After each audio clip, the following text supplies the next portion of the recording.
A fever dream that changed cinema forever, an unstoppable killing machine with real human teeth, and a time loop so perfect it created its own existence. In 1984, James Cameron didn't just make a sci-fi action film, he invented a new genre and launched Arnold Schwarzenegger into superstardom. What started as a nightmare in a cheap motel became one of the most influential films ever made, blending slasher horror with science fiction in ways audiences had never seen. These are the cinema secrets you missed in The Terminator. You're close. Give them to me. Number 1. I'll be back. Almost didn't happen. The most famous line in the film almost got changed. Arnold famously argued with Cameron on set because, to his Austrian ears, "I'll be back" didn't sound grammatically correct. He wanted to say, "I will be back" instead. Cameron fired back, "I don't tell you how to act, so don't tell me how to write." That was the end of the discussion, and cinema history was made with 4 simple words that became Arnold's signature catchphrase. Number 2. The Terminator has real human teeth. The metallic skeleton is one of the most infamous images in pop culture, but look closely at the teeth. They're real human teeth.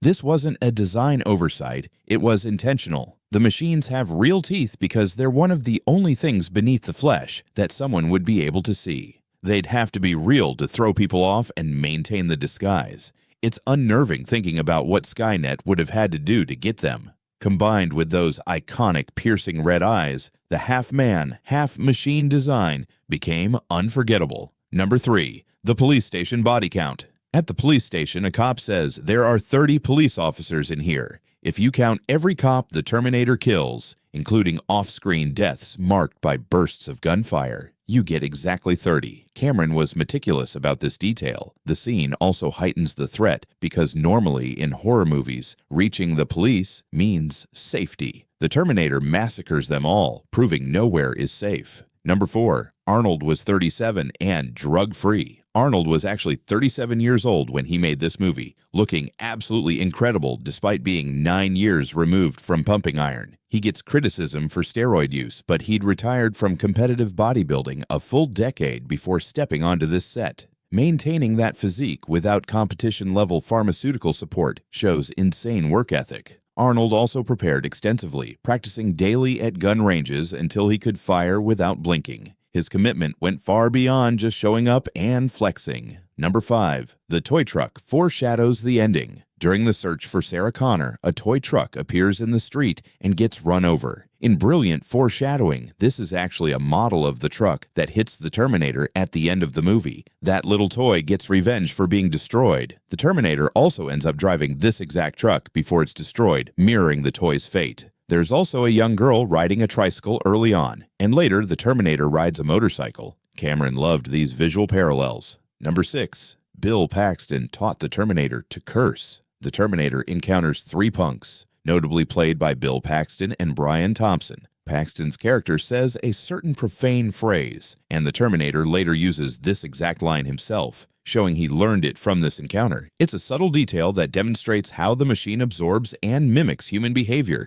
even the crude parts. Number 7. The missing child poster is real. Just before Lance Henriksen's character is shot, there's a bulletin board with a missing poster on it. This isn't a prop, it's the real-life missing case of Kevin Collins, who disappeared in 1984 and was one of the first children put on milk cartons. He was last seen at a bus stop talking to a tall, blonde man and has never been found. Decades later, someone tried using his ID for a passport, but when authorities investigated, it led nowhere. The search continues, adding an eerie layer of real-world tragedy to the scene. Number 8. The Tech Noir Club foreshadows the future. The Tech Noir Club scene is packed with subtle references to the future war. There are metallic fences, sheets lining walls, and lights shining down similar to hunter-killer beams. The song playing is about a photograph, exactly what Reese carries from the future. The chairs and tables are all metal, and the doorman wears a skeleton on his t-shirt. The entire environment subconsciously prepares you for what's coming, while feeling perfectly natural in the moment.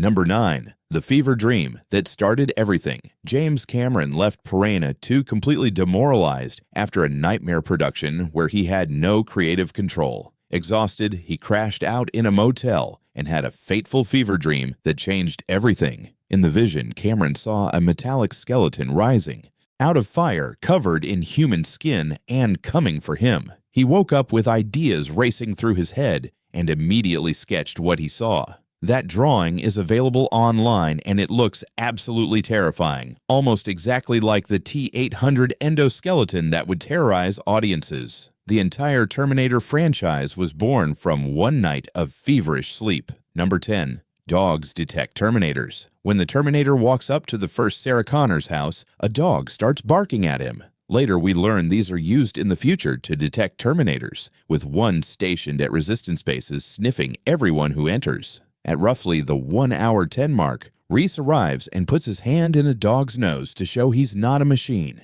This clearly became a habit. At 1 hour 15, we watch him do the same thing with the motel dog, letting it sniff his hand. It's a small detail that builds the world without exposition. Number 11. The name creates the time loop. After escaping the police station, Sarah patches up Kyle's wounds, and he talks about John Connor. She says, "At least I know what to name him," revealing the time loop. Kyle tells her John's name in the past so she can name him, which means John told Kyle what his name was in the future. John never mentions his father to Kyle, probably because it's difficult discussing death with someone when you're knowingly sending them to die.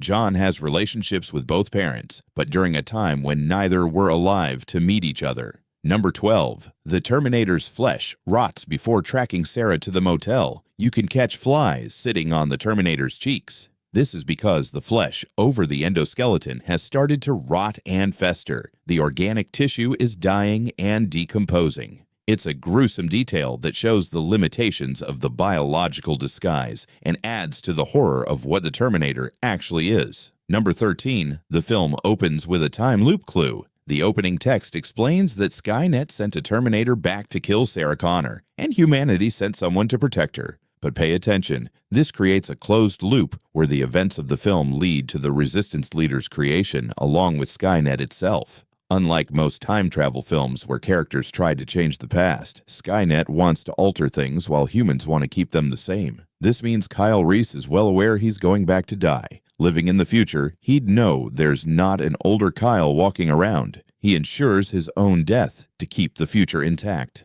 Number 14. The gun shop laser was handmade. The laser sight added to the Terminator's handgun wasn't easy to obtain in 1984. The production team had to make and disguise it for the movie. They added the laser on top and ran a wire down Arnold's glove, up his sleeve, and down his back to a power supply. It's completely hidden on screen, creating one of the film's most iconic visual elements through practical ingenuity rather than digital effects. Number 15. Slow motion signals death. Cameron uses slow motion as a visual cue throughout the film.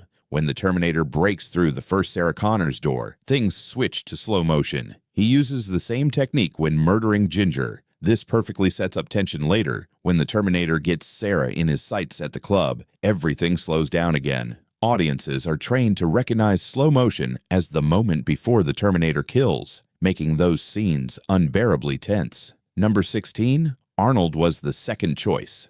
Originally, James Cameron wanted Lance Henriksen to play the Terminator. The director had worked with him on Piranha 2, and the vision he saw that night was more in line with Henriksen's steely skeletal structure. Cameron would often have Lance go into studio meetings wearing full costume to scare the creatives before pitching the film.